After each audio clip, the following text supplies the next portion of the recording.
आलमपुर गांव में अंजलि और प्रिया दो सहेलियां रहती थी।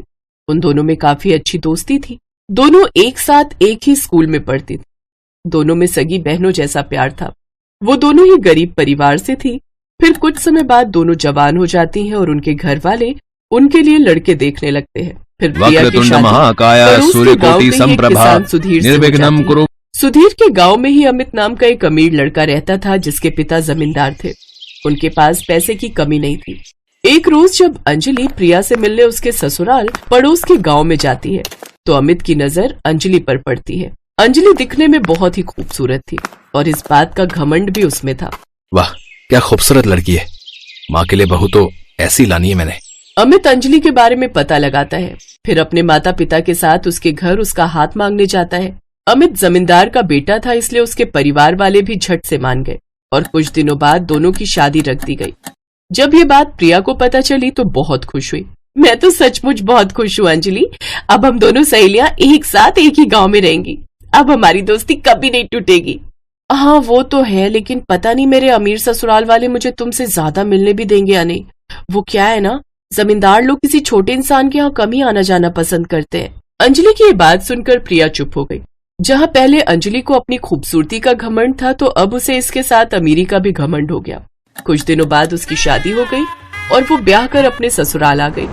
शादी के कुछ दिन बाद अंजलि और अमित हनीमून के लिए गोवा चले गए और वहां से लौटने के बाद अंजलि प्रिया से बोली, अब क्या बताओ यार, पता है कितना मजा आया। इन्होंने तो प्लेन की टिकट बुक करवाई थी। हम यहाँ से दिल्ली एयरपोर्ट गए, फिर वहां से 2 घंटे में सीधा गोवा।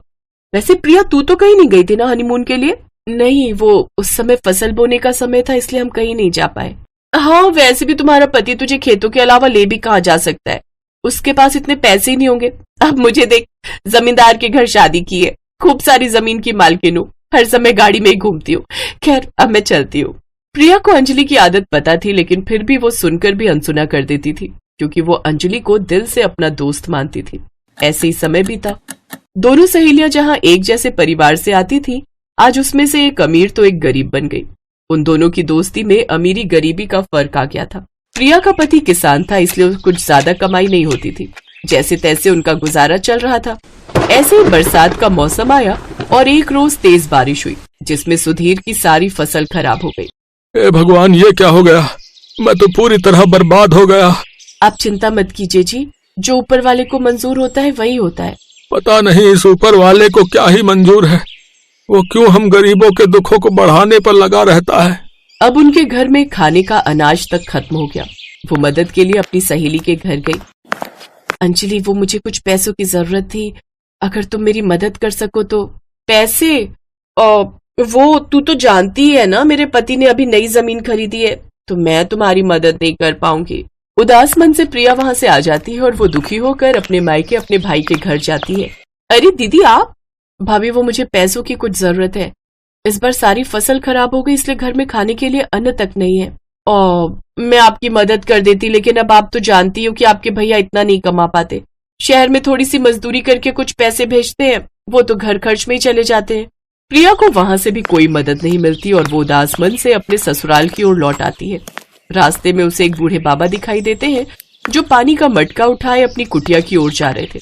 उन्हें देख प्रिया ने उनसे कहा, लाइए बाबा, मैं आपकी मदद कर देती हूँ। तेरा बहुत बहुत शुक्रिया बेटी। प्रिया उस घड़े को बाबा की कुटिया तक पहुँचा देती है। क्या बात है बेटी, तू बड़ी दुखी लग रही है।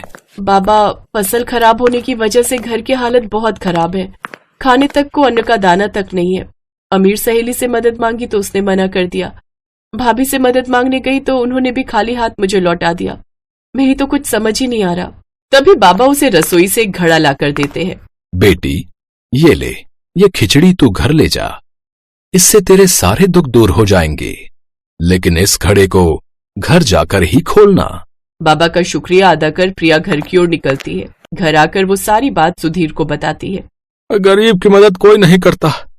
खैर तुम थक गई होगी, बैठो, मैं अभी हम दोनों के लिए खिचड़ी परोस कर लाता हूँ जो उन बाबा ने दी है। सुधीर ने जैसे उस मटके पर से कपड़ा हटाया, वो मटका पूरी तरह से सोने से भरा हुआ था। इतने सारे सोने के सिक्के, प्रिया ये सोने के सिक्के कहाँ से आए? क्या? सोने के सिक्के? हे भगवान, ये तो सचमुच सोने के सिक्के हैं। इसका मतलब वो बाबा कोई चमत्कारी शक्ति थी जो हमारी मदद के लिए आई थी। तेरा लाख लाख शुक्र है प्रभु। अब वो दोनों काफी अमीर हो जाते हैं। वो लोग खुद का बड़ा घर, गाड़ी और जमीन खरीद लेते हैं। अब अपनी गरीब सहेली के ठाट बाट देख अंजलि जल भुन जाती है। कल तक जिसके घर में खाने तक के लाले थे, रातों रात उसके पास इतने पैसे कहाँ से आ गए? कुछ तो गड़बड़ है, पता लगाना ही पड़ेगा। हो सकता है उसके परिवार वालों ने उसकी मदद की हो। अरे उसके मायके वाले तो एकदम कंगले हैं, वो भला उसकी मदद कैसे करेंगे? अंजलि इस बात का पता लगाने के लिए प्रिया के घर जाती है।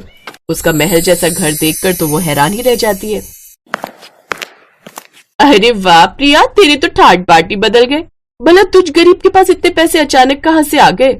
बस यूं समझो बहन की ऊपर वाले की रहमत बरसी है हम पर।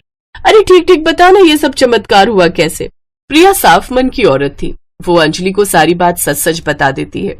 उसका राज जानकर अंजलि घर लौटती है और अपने पति से कहती है, सुनिए जी, मैंने उस प्रिया की सारी सच्चाई पता कर ली है। आप मेरे साथ चलिए, हमें वो पीछे वाली पहाड़ी के जंगलों की ओर जाना होगा। वहीं उसे वो खजाना मिला था। अंजलि अमित के साथ उस जंगल की ओर चली जाती है। रास्ते में उसे एक बूढ़े बाबा मिलते हैं जो उससे कहते हैं, बेटी मेरी मदद करो, ये पानी से भरा घड़ा बहुत भारी है। मुझ बूढ़े के बस की बात नहीं है इसे उठाना। तुम मेरी थोड़ी मदद कर दो। अरे यार, एक तो हमें वैसे ही वो कुटिया नहीं मिल रही, ऊपर से इस बुढ़े को अपनी पड़ी है। बाबा हम जल्दी में, हमें परेशान मत कीजिए। अंजलि बिना मदद के ही वहां से चली जाती है। कुछ दूर चलने पर उसे एक कुटिया नजर आती है। अरे अमित, वो देखो सामने कुटिया है, लगता है यही वो कुटिया है। चलो अंदर चलते हैं। जब वो अंदर जाते हैं तो अंदर वही बाबा होते हैं। बाबा आप?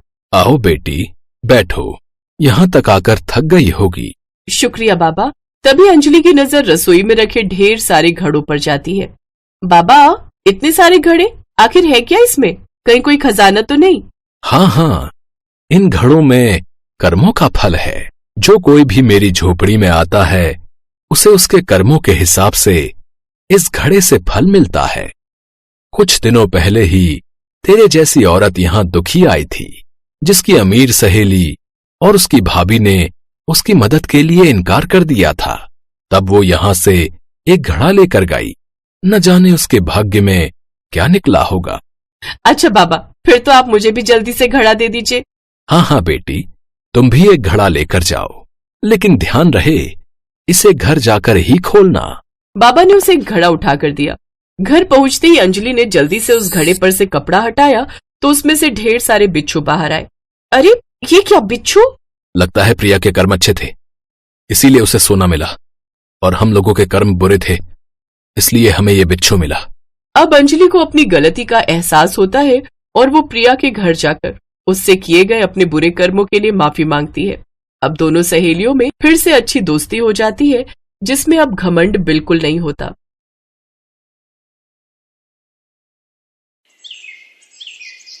पायल और अनुष्का दोनों बहनें थीं। उनका जन्म एक गरीब परिवार में हुआ था। पायल जहां सांवले रंग की थी तो वहीं अनुष्का दिखने में बेहद ही खूबसूरत थी। दोनों बहनें जवान हुईं। अनुष्का तेज तर्रार, मॉडर्न और सुंदर लड़की थी, इसलिए अमीर घर के लड़के ने उसे पसंद कर लिया। तो वहीं पायल की शादी एक गरीब परिवार में हो गई। पायल ढेरों अरमान मन में संजोए अपने ससुराल आई, लेकिन ईंट गारे से बना ढांचा ही अब उसका घर था। ये देख उसकी आंखें भर आईं, लेकिन इसी को अपनी किस्मत मानकर उसने चुपचाप स्वीकार कर लिया। उधर अनुष्का अपने बड़े अमीर ससुराल में आकर बहुत खुश थी। एक रोज जब पायल बाजार में सब्जी लेने पैदल जा रही थी तो अचानक गाड़ी में जाती हुई उसकी बहन अनुष्का की नजर उस पर गई। वो गाड़ी से उतरकर बोली, अरे दीदी आप कहाँ जा रही हो? सब्जी लेने आई थी अनुष्का। खैर ये बता तू कैसी है और यहाँ कैसे? मैं भी ठीक हूँ। वो जो राधा कृष्ण मंदिर के सामने वाली कोठी है ना, वो विनय ने खरीद ली है। अब हम यहीं शिफ्ट हो गए और अभी मैं विनय के साथ मूवी जा रही थी तो आप पर नजर गई, तो सोचा आपसे मिल लूं। वो क्या है ना, हम अमीर लोगों के पास ये सब सब्जी वब्जी लेने का टाइम ही नहीं होता ना, ये काम तो मेरे घर के नौकर करते हैं। मैं तो बहुत मजे में हूँ। अच्छा मैं चलती हूँ, मुझे लेट हो रहा है। वैसे आप कहाँ रहती हैं?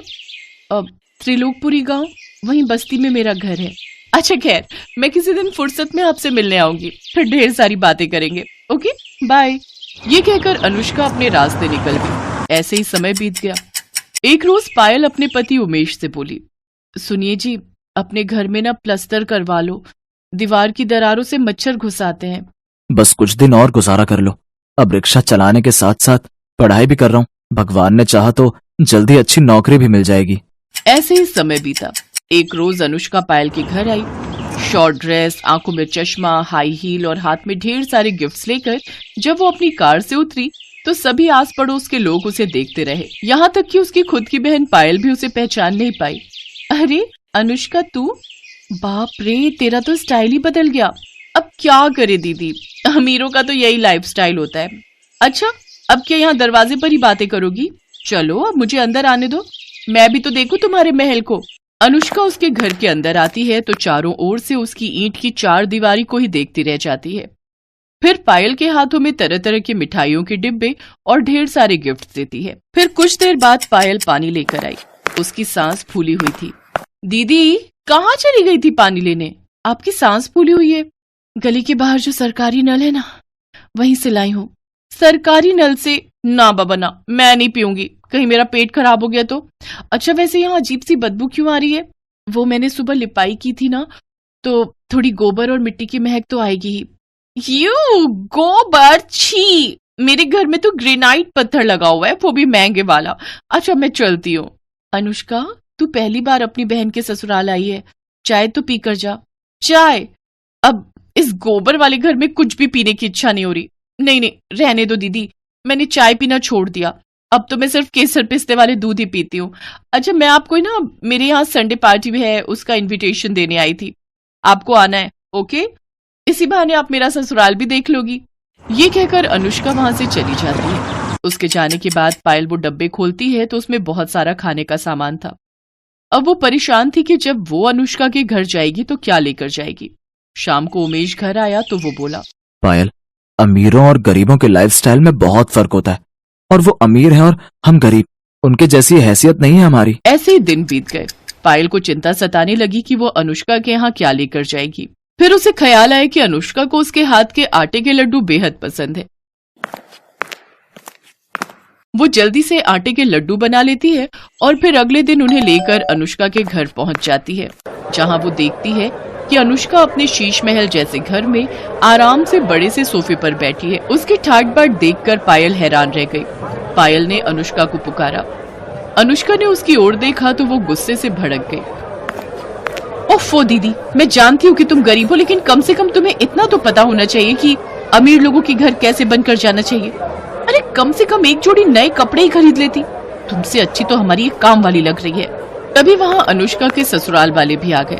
अनुष्का, मैं तुम्हारे लिए अपने हाथों से आटे के लड्डू बनाकर लेकर आई थी। पहले बात अलग थी दीदी, अब मैं अमीर खानदान में आ गई हूँ। जाओ यहाँ से। अब मेरे यहाँ तभी आना जब तुम्हारा ये गरीबी वाला लाइफस्टाइल बदल जाए।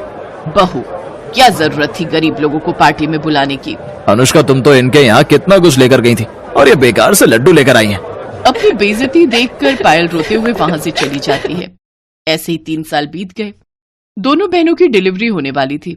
पायल को उमेश जल्दी से पास के सरकारी अस्पताल में ले जाता है, तो वहीं दूसरी तरफ अनुष्का को विनय एक महंगे प्राइवेट अस्पताल में ले जाने लगता है। लेकिन प्राइवेट अस्पताल थोड़ा दूर होता है और वो वहां तक नहीं जा पाते, इसलिए वो भी अपनी पत्नी को सरकारी अस्पताल में ही ले जाता है। कुछ देर बाद डॉक्टर पायल से कहते हैं, मुबारक हो, आपको 2 जुड़वा बेटे हुए हैं। ये सुनकर पायल और उमेश बहुत खुश हुए, लेकिन तभी दूसरे कमरे से किसी के रोने की आवाज आई। पायल ने पर्दा हटाकर देखा तो सामने बिस्तर पर अनुष्का बेहोश थी और विनय और उसकी माँ आपस में बातें कर रहे थे।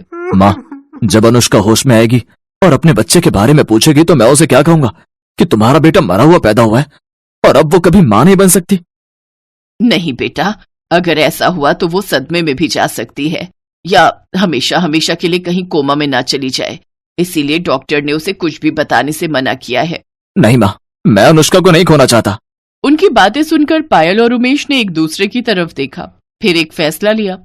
पायल ने अपना एक बेटा गोद में लिया और विनय से जाकर कहने लगी, विनय, मैं भी अपनी बहन को नहीं खोना चाहती। हमने आप दोनों की सारी बातें सुन ली।